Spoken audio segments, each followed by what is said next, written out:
Welcome to Mastering Fundraising, a podcast for nonprofit leaders of all titles and all experience levels. Mastering fundraising endeavors to cover the most important fundraising topics with the goal of helping the audience reach their full potential as fundraisers. This podcast will share stories, tips, and guidance on the most important elements of fundraising. If you want to earn an advanced degree in fundraising, this is the podcast for you. Mastering Fundraising is a collaboration between Fulcrum Nonprofit Leadership and the 5-Tool Fundraiser, two leaders in providing relevant and expert content to fundraisers and nonprofit leaders. Without further delay, let's jump into the current episode. Please join me in welcoming your host for today, Chris Looney. Welcome to Mastering Fundraising, a show that interviews the world's top fundraisers to explore the most important fundraising topics with the goal of helping the audience reach their full potential as fundraisers. My name is Chris Looney, and I have the good fortune to be your host for this deep dive into fundraising. Today on Mastering Fundraising, we're honored to welcome Dr. Sheryl Bourgeois, President and CEO of the St. John's Health Center Foundation in Santa Monica, California. Since her appointment to that post in May of 2023, Dr. Bourgeois has led the foundation through its 50th anniversary and surpassed very ambitious 2024 fundraising goal, raising more than $41 million to advance cutting-edge medical care, research, patient services, and a bunch more.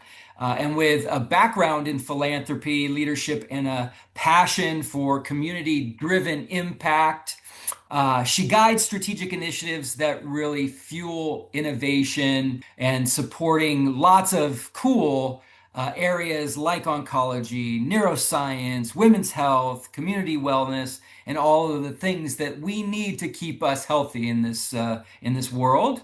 And so in our conversation, we're going to explore what really inspired her journey into healthcare philanthropy, how she attempts to reinvent organizations that she leads, how she builds cultures of philanthropy, and also builds strategic plans with the proper reporting mechanisms associated to them. So please join me in welcoming Dr. Sheryl Bourgeois. Cheryl, welcome. Thank you, Chris. So nice to be here. Wonderful to have you. Thank you for joining us. I know we're going to learn a lot from you and take advantage of your immense experience and expertise. And the place to start for me is to understand a little bit more about your leadership journey in the nonprofit space. So tell us about that. Well, I think I join a lot of others in saying that I don't think it was necessarily by design that I ended up in the leadership space. I often say I was the last woman standing. I've spent most of my career, pretty much my entire career, in nonprofit.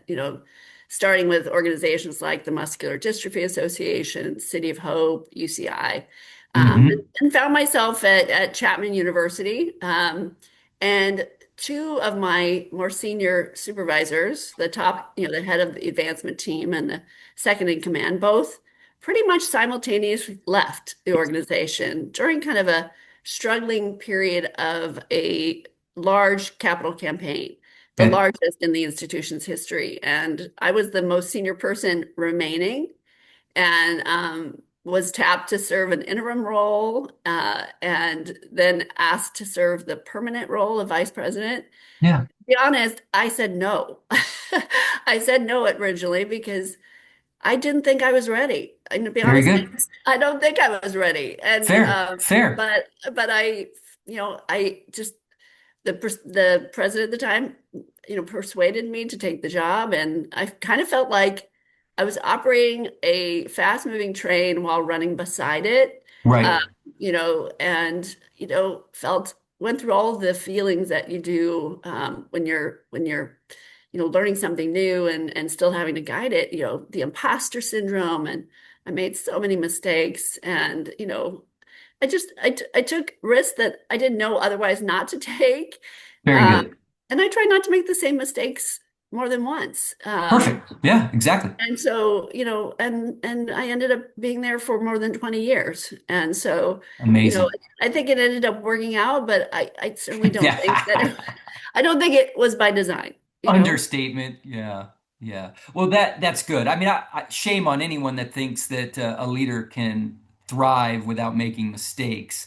Mistakes are just a part of the game. Learning from them, as you said, and not making them Right. again is probably what distinguishes pretty extraordinary leaders. I don't know anyone in leadership that hasn't made their fair share of mistakes. Some of them very big. Right. And no, and being comfortable not knowing all the answers. I think that's the the advice I always give to new leaders is you don't have to know all the answers. You just have to be willing to ask and you have to Yeah. be willing to seek out the answers. Because I think some of the smartest people in the world still ask questions, and Yeah. being comfortable with Yeah. that. Yeah, I love that. I love that. I think it's going to be interesting for some people who are going to be listening for the first time and say, wait, I thought this was a show about fundraising and for fundraisers. And what you're telling me is that what I'm hearing is about a person that's led an organization. And I think it's important for everyone who might be unfamiliar with the field of development and advancement to understand that a lot of fundraisers are more leaders than they are solicitors. They're leading organizations. They're responsible for asking and closing big gifts, of course, but also managing teams of people that run fundraising programs and then responsible for leading boards and oftentimes supporting presidents of the institution and then being strategic in the approach, not just one day at a time, but future oriented. And that's all, how I kind of frame up the five tool fundraiser concept. And you've done all of these things. And I guess the Mhm. question for me is, what of the professional roles that you've had have been sort of the most meaningful to you and why? Well, I always like I typically would say the position that I'm in is my favorite, right? Yeah. But I honestly I can say without hesitation, there's only been one post that was unsatisfying, and it was because Mm, I didn't feel I could ever really flex my strategic or creative muscle, love and it. and it was the sh most short-lived role that I Yeah. played. But I'd say the most gratifying so far is the role that I played at Chapman because when I was at Chapman University, I was the chief executive of the advancement team, so chief advancement officer, and member of the senior leadership team there. And because we were an organization that was rather small when I joined and grew immensely over the 2 decades plus that I was there, I was given a lot of responsibility and a lot of growth opportunities to build not only the advancement team, to really build almost from the ground up a comprehensive advancement team with, tools that didn't exist previously, an integrated database, full major gifts team, planned Hmm. giving, all Right. of the normal components in an advancement team. But I also got to build a strategic marketing and communications team. So the university had never really had a full-fledged strategic communications and marketing team, a team that managed its external face to the community, the tool that's most used for admissions, right? So Yeah, right. I got to build that entirely from scratch. I got to be part of launching its strategic branding initiative that really kind of put it on the map. It took it from a regional institution to a national one that's now in the top 125. Wow. But all along the way, I also, took on the role of overseeing alumni relations and also career and professional development. And so, what was really wonderful about it in some ways is, and this, I know we're going to talk about culture for philanthropy, but I feel like as it's development professionals, advancement professionals, whatever the nomenclature it is that you use, I feel like often we get donors or prospects late in the continuum. when their perceptions of the organization are already more fully developed. And Okay. sometimes we have to reform those impressions. Sometimes they're That's by the time they great. get to us, Yeah. they maybe have soured on the organization or they don't know that much. By taking on the role that I did at Chapman, where I got to be at the very front door of the first impression that an applicant to the institution Interesting. got, Okay. Yeah. right? They got I got to help frame what it is we put out there as our brand. What was the promise we were making to the community? I also helped to guide a Chapman Experience initiative where I got to help kind of train the entire community around Hmm. what it was like to have, what was the Chapman experience and how did it manifest itself across the entire campus. So I was playing a role at the beginning.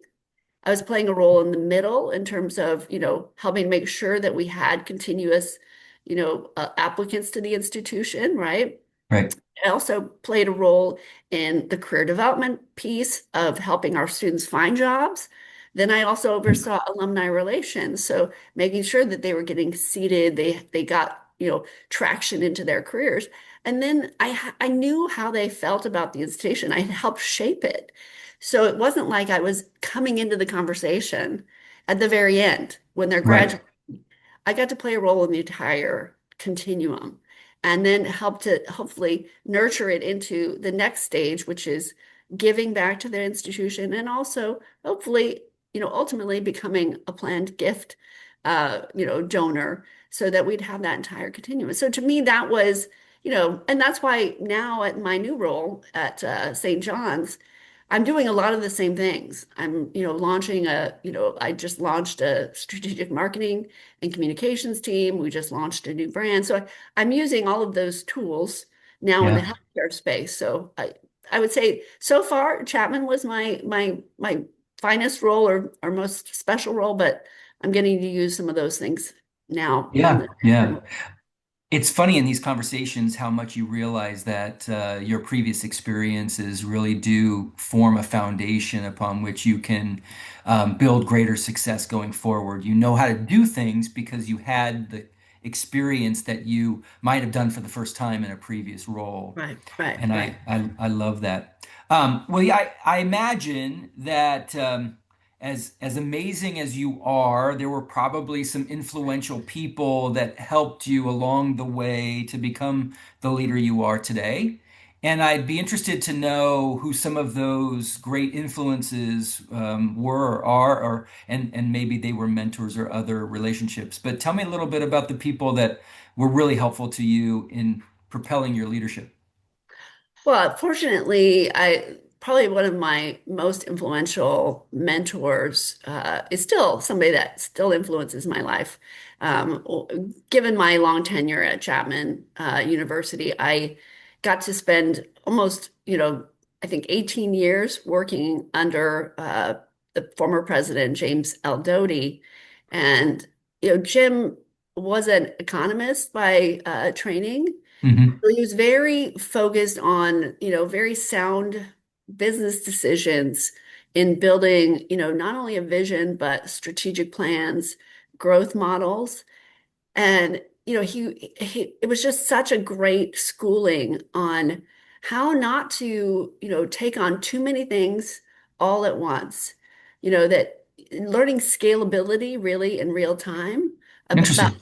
figuring out, okay, what are you going to do the next 5 years? How is that going to then build towards the next 5 years? And so on and so forth. And so in terms of business, in terms of vision, in terms of really, defining how are you going to measure results, most of that really came from him. Wow. Great. And again, I I feel like I got so much on the job training from him. Um, from a kind of more of a lifelong learning perspective, Good. I think somebody that stands out, someone you may know, I'm sure some of the people that are affiliated with Fulcrum will know, is a philanthropist who's now passed on, Libby Pankey, Hmm. who was, she was the matriarch of the Pankey family.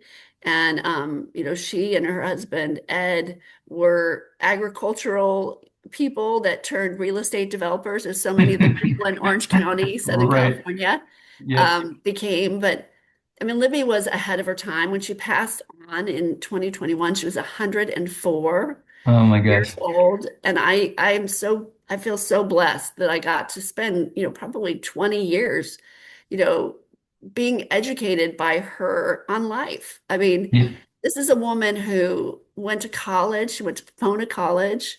That was not that common for women to go to college and get a degree.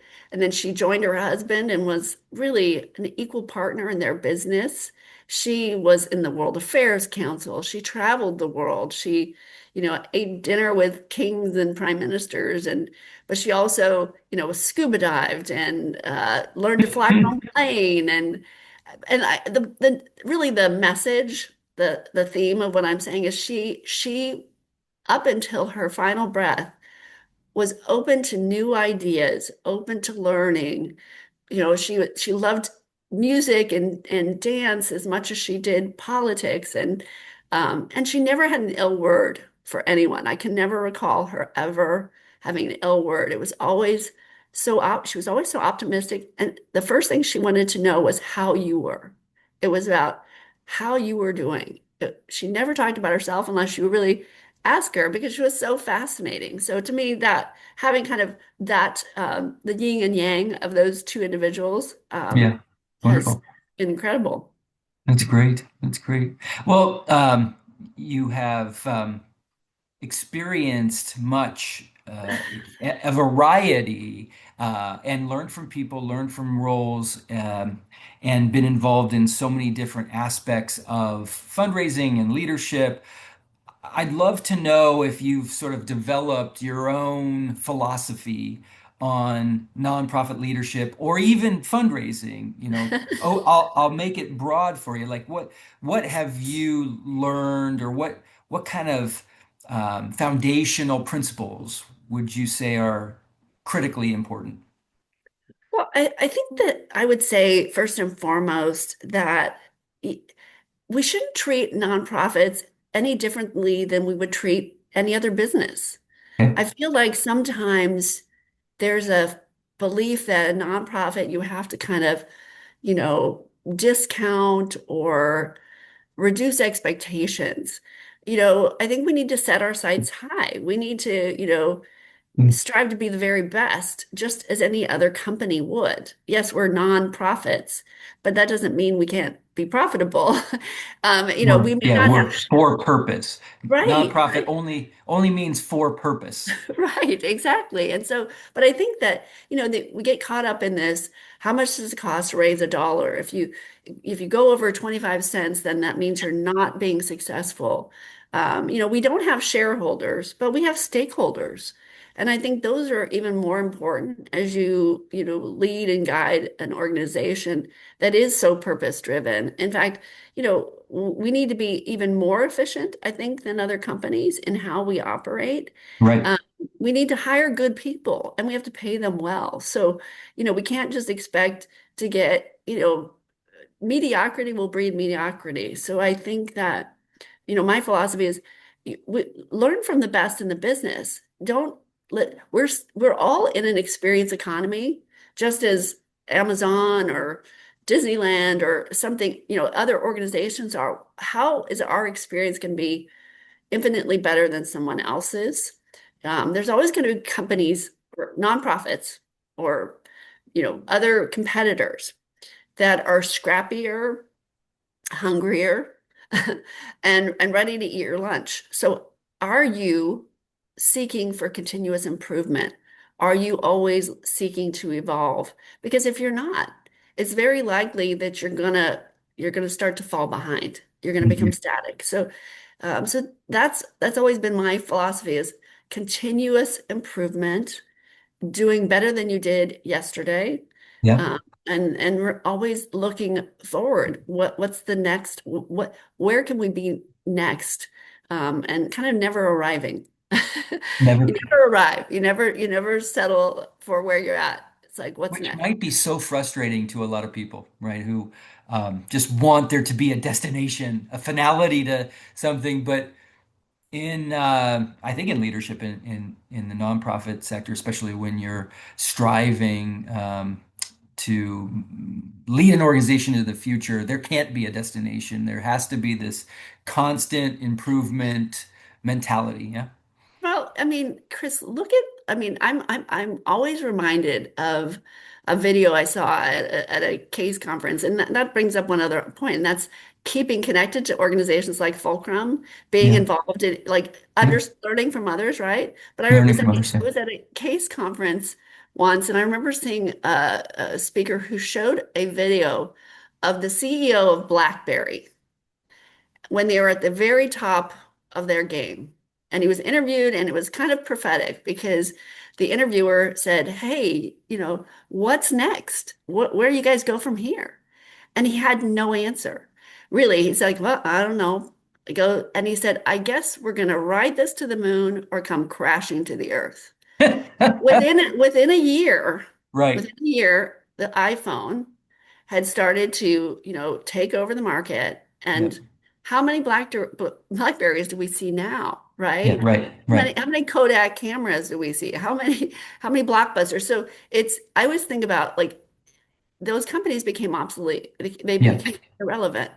So how do we remain at the top of our games as well, Yeah, right? that's beautiful and important. I um, am thinking about a conversation I had with someone who was privy to a conversation from the CEO of um, St. Jude Children's Research Hospital, who was talking about the great brands and the reality that the best companies from 100 years ago don't exist today, and that's a cautionary tale that Yeah, you evolve or you die. right. You can never rest and think that you've done enough or you've perfected something. There's always some place new Right. to chart a course for, right? Hmm. Hmm. And I think all of this is perfectly aligned with the conversation we want to have today, which starts with the idea of reinventing the organization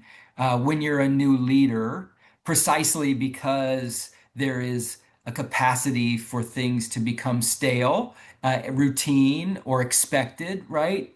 And when you stepped into the CEO role at St. John's Health Center Foundation, it was a pivotal time, I believe.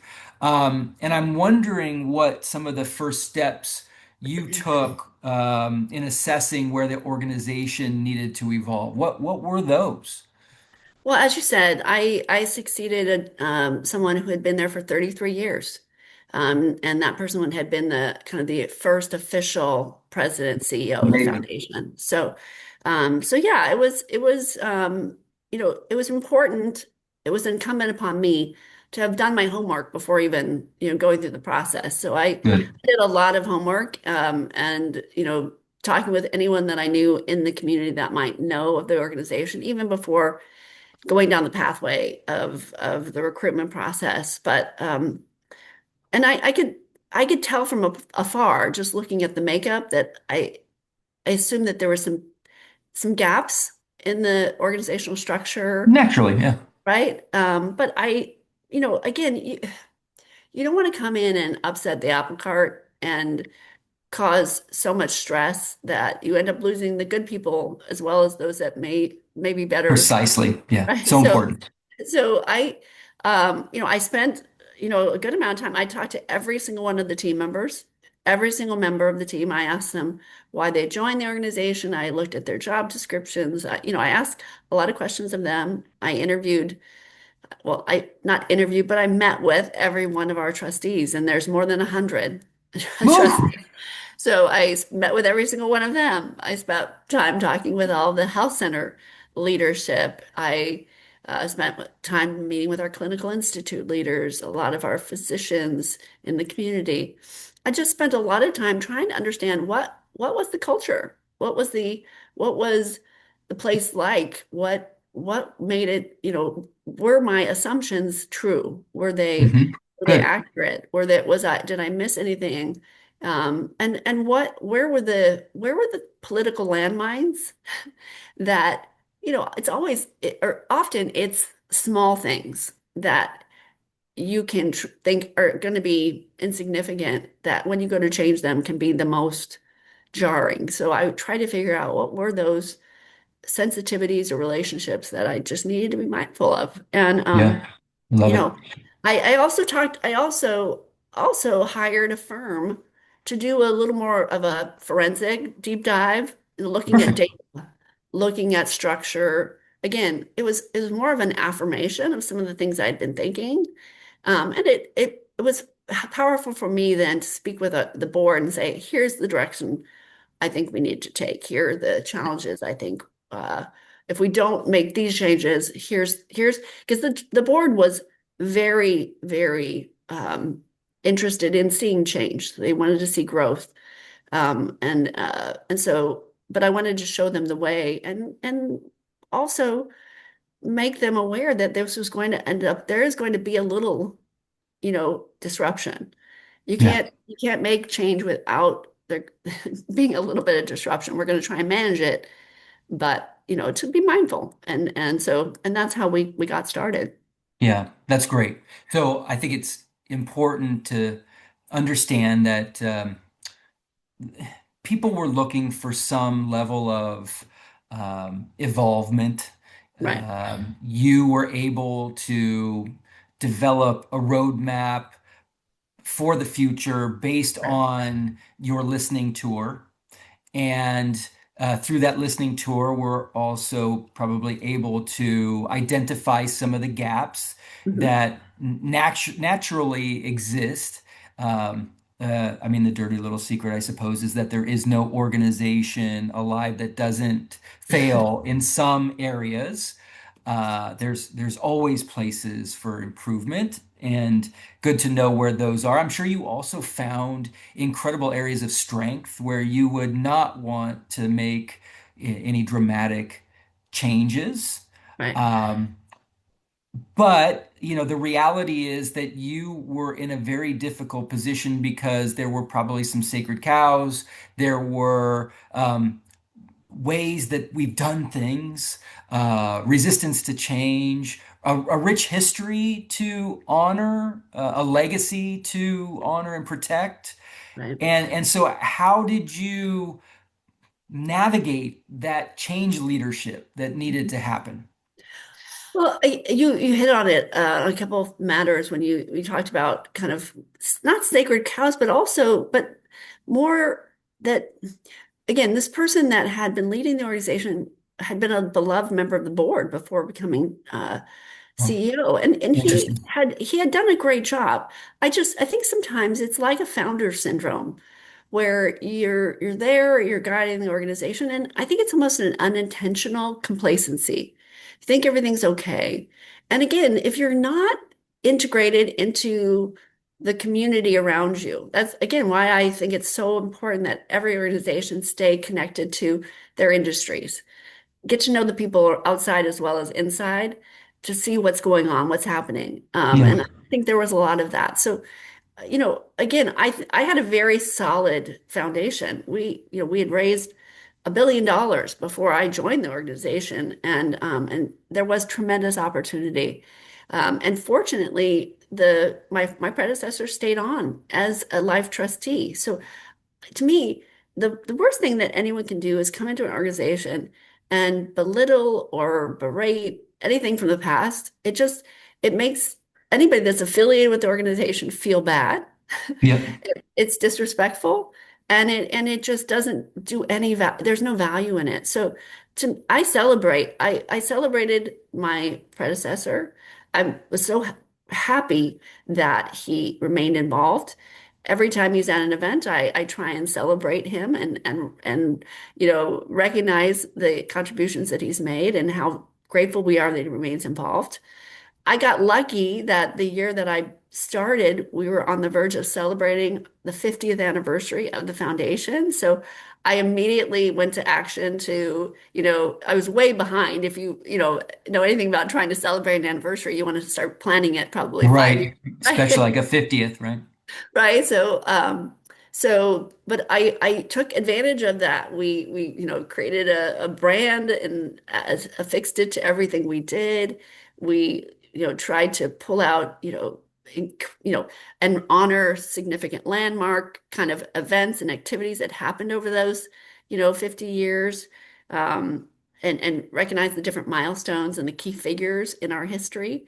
At our gala that we had in honor of the 50th anniversary, we honored every chair that had served the foundation, not just one person, everybody. And it was Yeah, wonderful to see a stage full of, like 10 living chairs that's that amazing. were with us.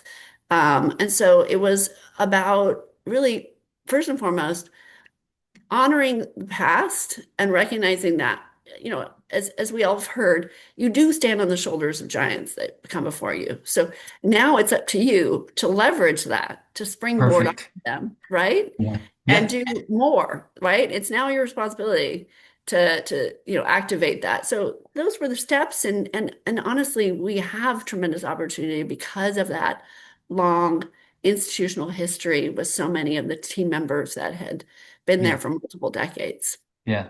Well, let me say you're a class act because the easiest thing in the world in leadership is to blame the person that went before you for all the things that might not be perfect when you arrive and need to be fixed. And it's unfortunate whenever you see someone tear down the previous individual or team or organization, how it existed in the past. Because to your point, it doesn't feel great. It minimizes everyone's collective contributions to where the organization is today. You just, Yet, yeah, yeah, and you have to be, I think as leaders, we have to be very careful, especially if we report to the board. If the board was around at that time, if we start to criticize too much of their like things that they were involved in, they're going to right, take that to heart. right, So and maybe they were proud of those certain things yeah, or thought exactly. they had reason to be proud. Yeah. Yeah, yeah. Um, well, I know, despite the fact that um, you're honoring the past, there were some very significant, bold, and new strategies that were created coming into your new leadership. And I was interested in kind of exploring how you made certain tough decisions around staffing programs, priorities. Um, you know, how you made those when they were so different or so new or so maybe experimental or bold. How do you approach that? I try and determine what can be done now, what can wait, what can, what is going to take some time. So let's get that going. Case in point, one of the things that was really missing most for us was someone that was managing, truly managing operations, Okay. managing overseeing the health of our data, the health of our systems, really implementing systems, implementing that really important structure. And so that was to me one of the first things that I did was, try and fill gaps. That gap, we didn't have anyone in foundation relations. We didn't have anyone in annual giving. So to me, Got what are it. the fundamental, positions that make up the operation? How quickly can I get those people up and running so that I can concentrate on some of the longer term, you know, uh, changes that I might not be able to make right now. But is there a significant risk? Is it working okay? Can I get by? And I think that you have to you have to make those calibrations because if I had at least, one team member that had been there a long time and you know, I predicted that the person might be retiring soon. And if that position changed, it was very likely that a lot of additional change would come.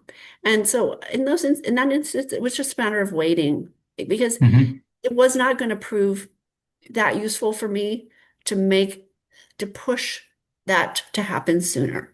And given those constraints and given the changes that we've made, it's only been about 2 years since I started the role, and I'd say we've come tremendously far in restructuring and implementing the tools and the teams that are really starting to make the organization hum. But I think that's the deliberation that ultimately the leader has to make is how much more can I take on?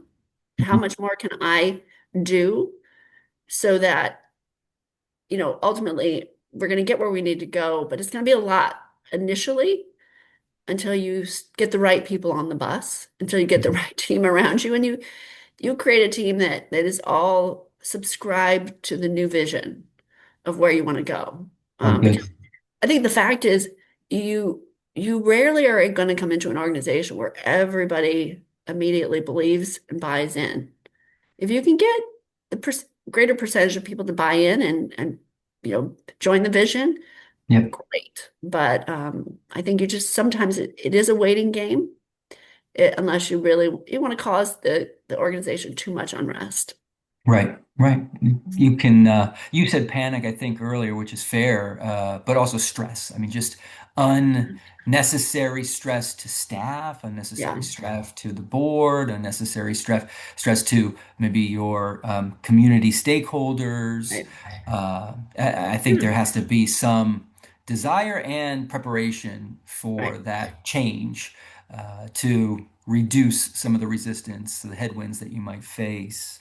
Yeah. Um, let's jump into our second area because I know one of the things that you love to create that is elusive for so many is this culture for philanthropy, culture of philanthropy, however you talk about it. But it's a popular phrase in fundraising circles, can mean different things to different people. I'd love to know sort of how you define it and what it looks like at St. John's.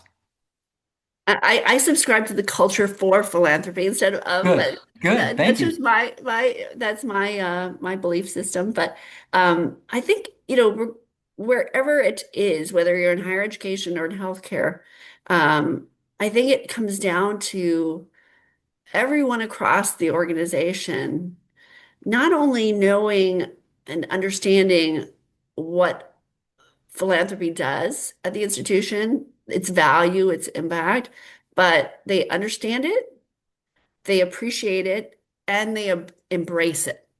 Because I think you can have varying degrees of those things being in place. You can, in an organization um, where, in healthcare, where equity is really important, Right. right? You can have members of your community where they just feel like, okay, the people that are affiliated with philanthropy, they want a fast track, they want to get expedited care. They see it as a negative, right? And so it's a matter of us in the foundation educating everyone. What is the value that this brings to the organization? And and then when good behaviors emerge and people alert you to, opportunities, you have to recognize them because they're not going to get behind it. They're not going to really subscribe Mhm. to it if they don't feel like they're actually a part of it.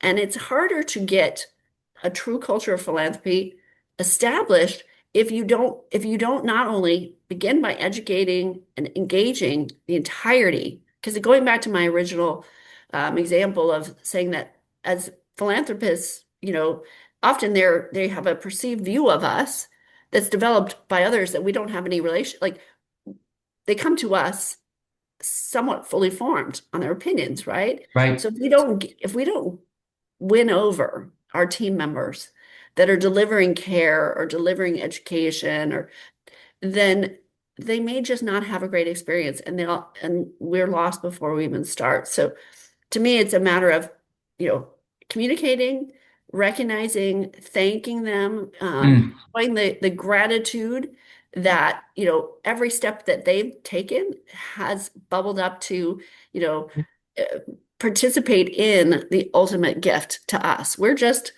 the ultimate like the final catalyst, right? We just bring it to closure. if they all do their jobs, our physicians, our nurses, our the custodians, I mean, everyone along the continuum, if they do their jobs, then ours is going to be so simple. Yeah. And so so it's a matter of, being part of orientation, being, rounding on the floors and thanking the personnel like that are actually on duty. It's participating in activities, that are happening at the health center, that don't involve philanthropy, but just going to when the nurses are graduating from a new program or when another department is celebrating something, participating in their activities and inviting them to come to our activities, hosting receptions for new nurses or new physicians, celebrating and thanking them with awards. So it's a matter of, you again, it's never settling, constantly doing those things where you're awarding the great behavior, celebrating it, and then you come back and you do it all over again. So I want to make sure we leave enough time to talk about strategic plans. So let's jump into that conversation right now.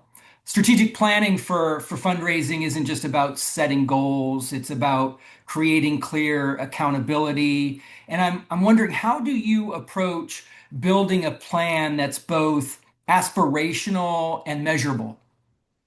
Well, I'm very passionate about strategic planning, and I think that a lot of organizations don't take the time to put together a strategic plan because of the demand, the immediate needs, right? So I believe that the ideal strategic plan is 5 years in length. I think Okay. that I think it has to be aspirational, and as they say, truly audacious and compelling.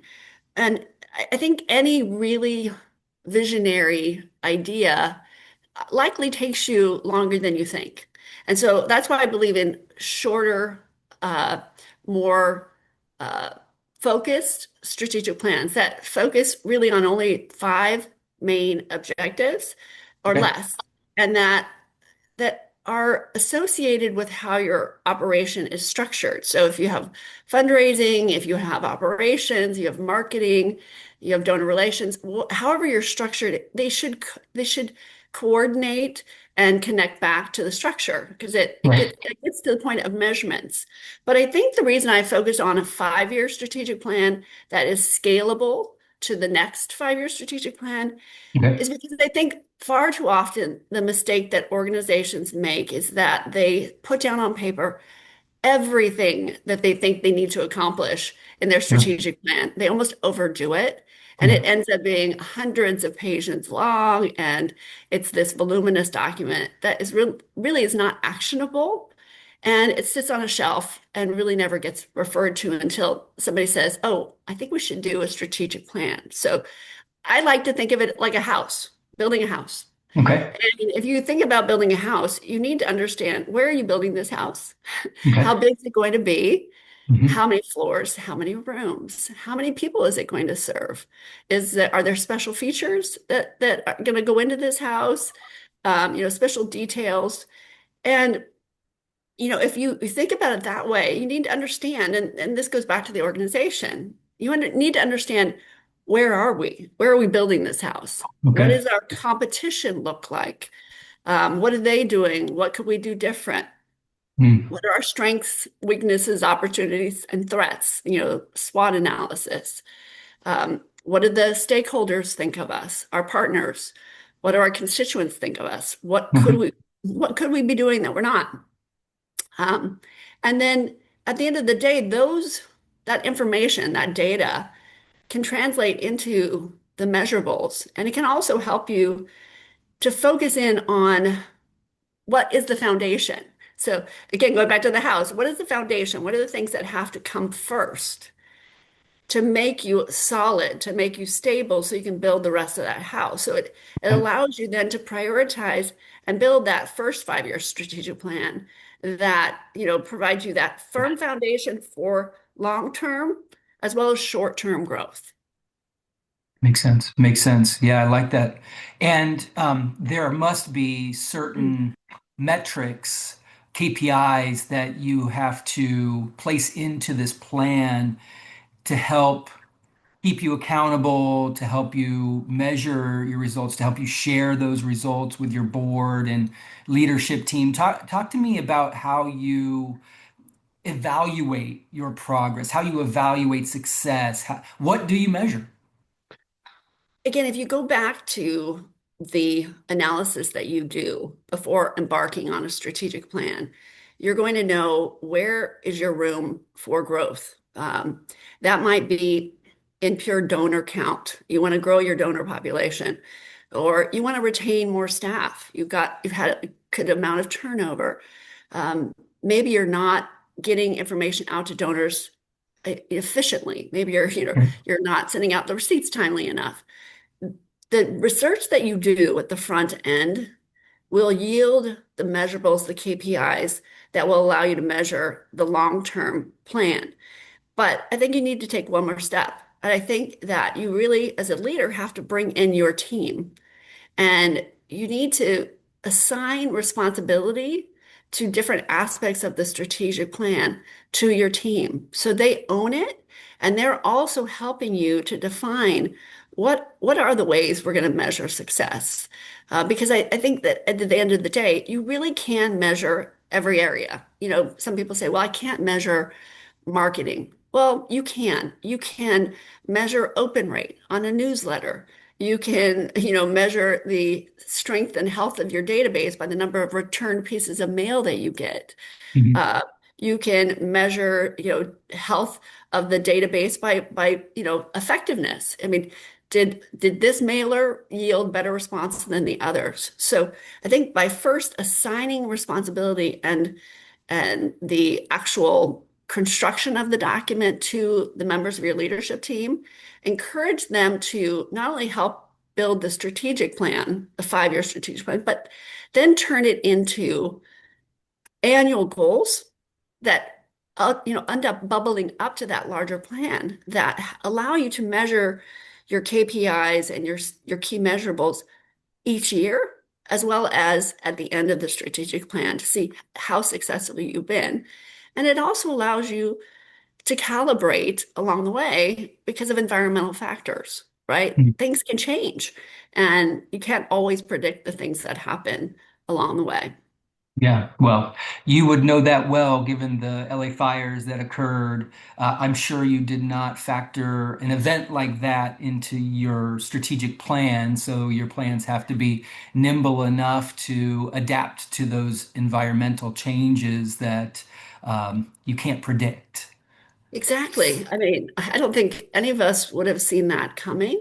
And I think that it has affected because we kicked off our most recent strategic plan at the beginning of this year. Mhm. And our, you know, like many, one of our key drivers was to generate more philanthropic support. We wanted to go from raising about 30 million to 50 million.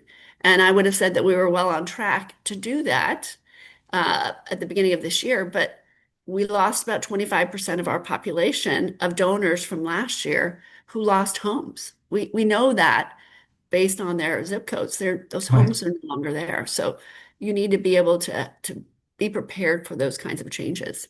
Yeah, that's amazing. Well, getting back to your team and Mhm. their goals, their activities, I'm wondering how you align their activities, their goals, their functions with the overall strategic plan goals. Well, again, because they're part of the planning process and really they own. Our plan is made up of 5 main objectives. The Okay. first is really focused on our operation. It's focused on how do we create the best possible systems, operational structure, how do we adopt the best tools, all those kinds of I things from love finance to I love operations.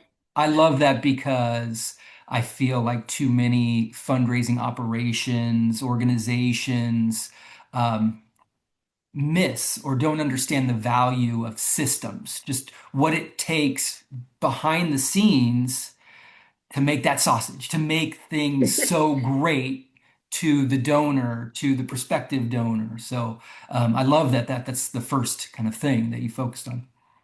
Well, I heard a quote recently, and I'm going to fully adopt it going forward. And that is ideas are easy, execution is everything.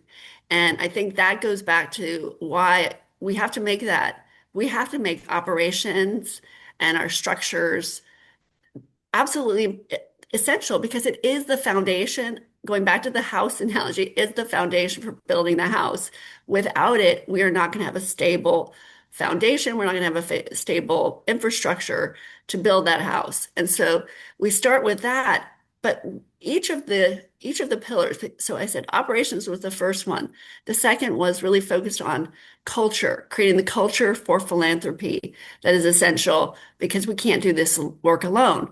The third pillar was on fundraising and being donor focused, donor optimized, opportunistic in terms of how we've been operating because our goal is ultimately transformative philanthropy, and we've been too much focused on transactional philanthropy.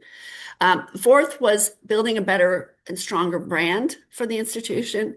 And the fifth one was really kind of a comprehensive look of being more aligned with and proactively supporting the health center in its efforts to build revenue, not just use philanthropy to fill gaps, but using philanthropy to really build revenue and to be a better institution, a more innovative institution. So each of those pillars are assigned to a different team member, and Okay. each of them come back to, again, the long-term vision of where we're going at the end of the 5 years, but they have specific measurables annually that are each of them are accountable to.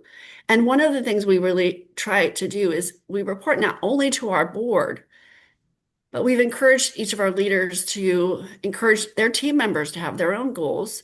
But we also highlight the achievements of the strategic plan in smaller ways at staff meetings, in monthly newsletters to the team members.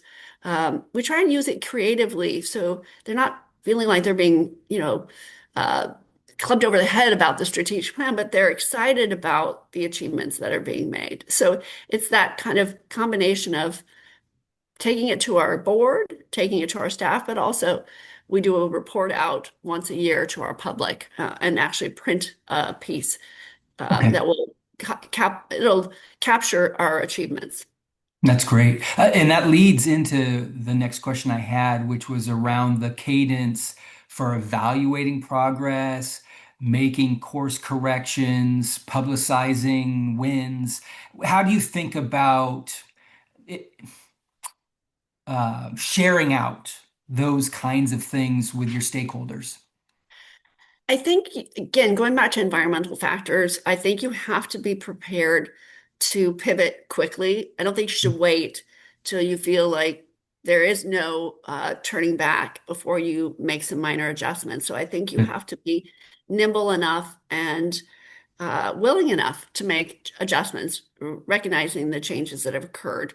But I think that you also don't want to be out there reporting too much too soon because it can be a false positive, I think, sometimes if Yeah. you're out there claiming victory when you haven't really the structures maybe aren't fully in place, right? I mean, or that you haven't gotten it to a point where you really have a solid, consistent execution. So I think you have to be careful. We're in our first year with this strategic plan. I think using an entire year to really evaluate how did you do. And along the way, again, more internally, I think having your team report at mid-year about Okay. their annual goals to Yep. say, where are we at? Where are we feeling uh, that there's issues or we need to address some obstacles in the way.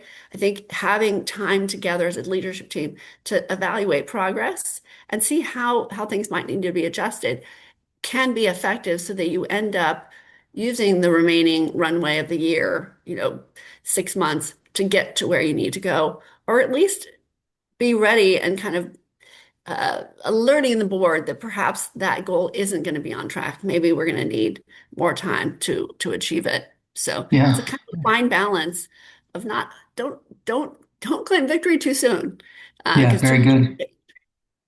I, I wanted to ask a question just about board members and their ability to sort of absorb or understand what's in the strategic plan. Do you find that it's challenging for them to really grasp or get the full weight of the plan, understand what's really in there? Oftentimes, it feels like receiving a ballot initiative or your voter packet, and it just seems so dense and hard to kind of make sense of. Is that a struggle, or how do you avoid that, or how do you think about that with board members? Because you want them all to understand exactly what it is that we're trying to do here, right? But Right. the density, the complexity presents a challenge because they don't live it. Right, right. I think that one, I really believe that you should have a strategic planning committee of your board.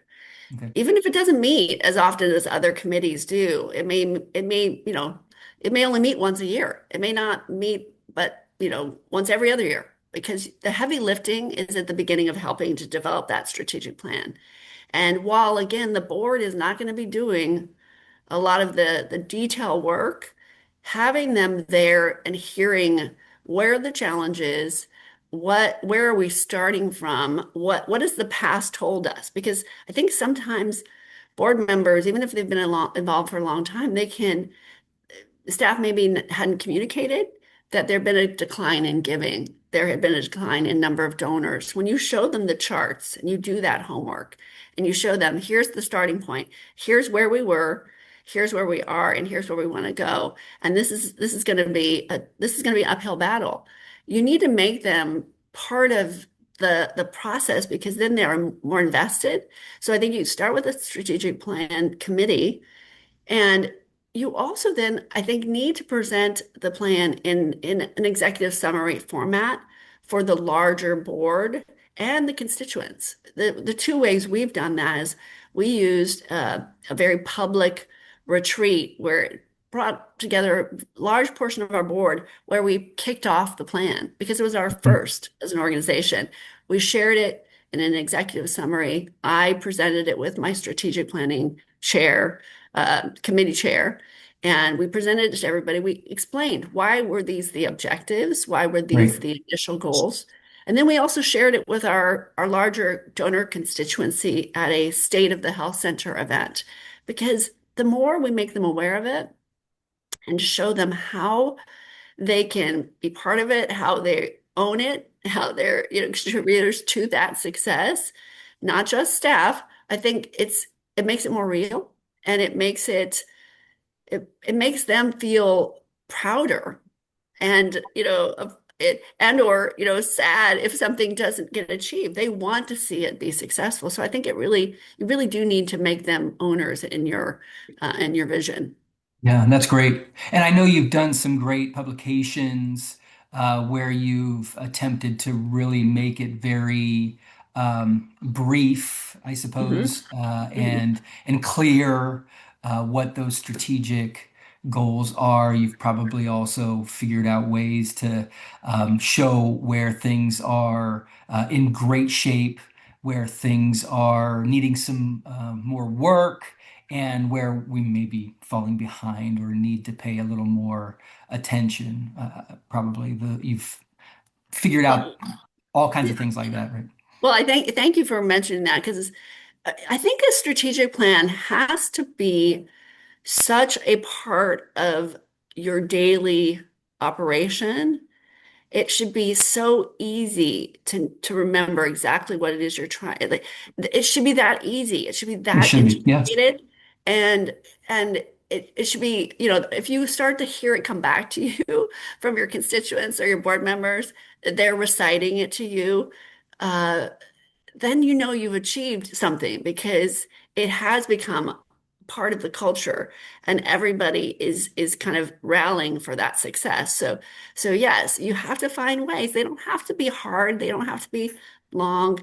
The simpler you make it, the better it will be, the more apt it will be to live and continue to grow That's in your great. community. That's wonderful. Yeah. I know that a lot of nonprofits struggle to integrate financial reporting, donor stewardship, and fundraising performance into a cohesive picture. Mhm. How have you tackled that challenge at St. John's? Well, I think that you have to just there are simple ways to turn things into dashboards. And whether it's a weekly gift report that shows you where you stand financially towards your goals and firm believer in the red light, green light, yellow light, right? Yeah, Make it crystal clear. We're ahead here, we're down here, we're kind of just in the middle. We seem to still be making progress, but we can't right, claim right. victory or failure, right? So I think those are the things that have to be translated, and the more public I think you make it for the team, especially be that the executive committee of the board or the board of trustees or your team at the foundation or organization. Just get it out there. And again, it depends on the dashboard, but things like weekly giving, we put out once a week, comes out every Monday morning, and broader, more in-depth information is generally provided quarterly at Okay. board meetings. And in between, we try and highlight successes so that people remember that ultimately our goal is to increase the number of donors that we have, and that we want to increase the number of new donors, and we want to increase retained donors, right? So those are simple things that everybody can, recall, and can easily be translated into something that we all get regularly. Just keeping it as simple as possible, I guess, is the best way to put it. Well, that's great. I mean, keeping it simple, yes. But the fact that you're using dashboards, which I love, is so great. It's not a novel concept, I know, but it's one of those things that is a differentiating factor. I've always believed that what gets measured gets movement. I, of course, did not coin that phrase, but it's so valid and necessary. And uh, these dashboards are so great because they bring to life Mhm. numbers and progress in a way that is much easier to interpret for a layperson who doesn't necessarily understand all the jargon and all of the things that other people might understand who are in the business, right? So I guess what I want to make sure is that I didn't leave anything off, that you feel particularly compelling and something that just needs to be shared with our audience about strategic plans. Going back to the beginning, take the time to do them. Take the time to step back and assess where you are. The the biggest aha moment for us when we did our strategic planning process was looking at the past, going back 10 years and seeing how many people were giving, how many were new donors, how many came, in at what levels, and really Great. understanding where have things, because it's kind of like slow creep, right? You may not know I'm sorry to use the house analogy, but your foundation may be slipping, may be moving, Sure. might be Right. a crack, and you haven't really been minding things because you're not looking back. You need to look back on occasion, and you also need to look outward at your competition and what is happening around you. Have you evolved enough to keep up with the competition? Are you trying to be too many things to too many people? Could you focus and be more effective at fewer things? Mhm. So take the time to do it, because I feel like we're all on this hamster wheel of life that we feel like we have to, it's about actions, it's not about outcomes. And Right. so strategic plans, while they're tough, they're not easy, and it's going to take a lot of time to get it right.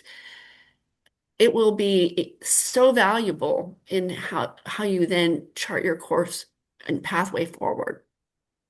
I love that. Such good advice. These strategic plans, as you just shared, are a great way to understand the history so you're not damned to repeat it Right. and improve upon it. Be outwardly focused so that your stakeholders have an understanding of what you're trying to accomplish, and also bringing everyone together inside the organization so you're all rowing the same direction, right? So how many analogies can I potentially use and Exactly. reference, right? I But just used that boat analogy the other day because you're exactly right. Everybody it, has to be but rowing together. So yeah, let's know where we're going. First, let's figure out where we're going. right. Let's figure out the destination and row together to get there. Yeah. I love Exactly. it. I love it. Well, Cheryl, thank you for being such a force for good. Thank you also for being such a great teacher and mentor to so many others. Your impact in our industry is beyond measure, and I hope this interview will continue to bless future nonprofit leaders out there. And unfortunately, though, that concludes our conversation today. But I did want to encourage everyone out there to like this podcast if you like it. And also look for our other podcasts like Lead for Good and the Nonprofit Edge. We want to bring great content that helps nonprofit leaders out there understand how to level up their capacity to be great executives and leaders in the world. So again, this has been Mastering Fundraising, and look forward to seeing you all again very soon. Thank you for joining this episode of Mastering Fundraising. We hope the conversation was helpful and invite you to like and subscribe to this podcast for more conversations with extraordinary nonprofit and fundraising leaders. To learn more about Fulcrum Nonprofit Leadership, please visit us on the web at fulcrumleader.com. To learn more about the 5-Tool Fundraiser, please visit us at 5toolfundraiser.com. We want to hear from you. Please share your thoughts and ideas with us at hello@fulcrumleader.com. Thank you for the important work you do to make our world stronger. We look forward to welcoming you back during a future podcast. In the meantime, take care and be well.